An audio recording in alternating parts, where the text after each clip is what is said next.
Magandang hapon po mga kabayaryo. Ito po ang aking binibilad. Nagtinagagitin eh. Binibilad ko po ang luya at saka yung bulaklak ko ng saging kasi ito pwede nating panghalo sa pata. Tapos itong dahon po ng gabi. Babalik pa rin po natin ito para sa ganun matuyo yung kunting basa-basa niya. Tapos, ito natin. Ayan.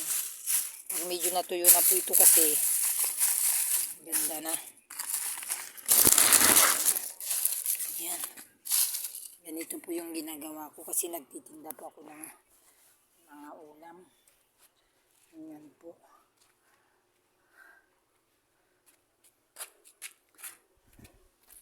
Dito po sa amin,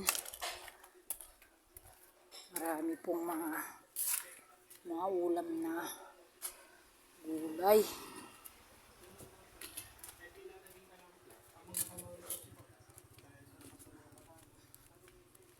Pag di ka po nag-harvest ng mga ganito, tapos binalatan ko na po yung gabi namin kanina. Ito na po siya, oh. Ito na po. Ayan. Binilad ko po yan para maalis man lang yung basa-basa niya. Ito po ay ganyan para matuyo. Para bukas na naman ulit. Matuyo na naman siya. Ulit-ulit mo lang binibilad. Ilang araw yan. Pag ginataan mo nito, masarap na yun. Yan po yung kon namin dito, mga kabsat, sipag lang at tiyaga para mabuhay. Yan. Yan ang gabing mga pananim. Tignan nyo po ang kaganda, oh, nagbabayo-bayo dito. Tignan nyo po yung laman niya. Ayan. Nagbabayolit na po yan pag malaki na po. Gusto mo naman magulam ng patola, meron dyan. Gusto mong puso ng saging, malunggay, marami. Talong.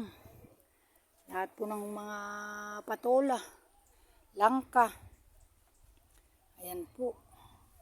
Ito po yung mga buhay probinsya, pero kung masipag ka nga, sabi nila, mabubuhay ka. Mga ganito, sahog-sahog lang yung kailangan kakabsat. Oh, kita nyo naman po. Napakasaya. Simpleng buhay pero masarap ang buhay na ganyan.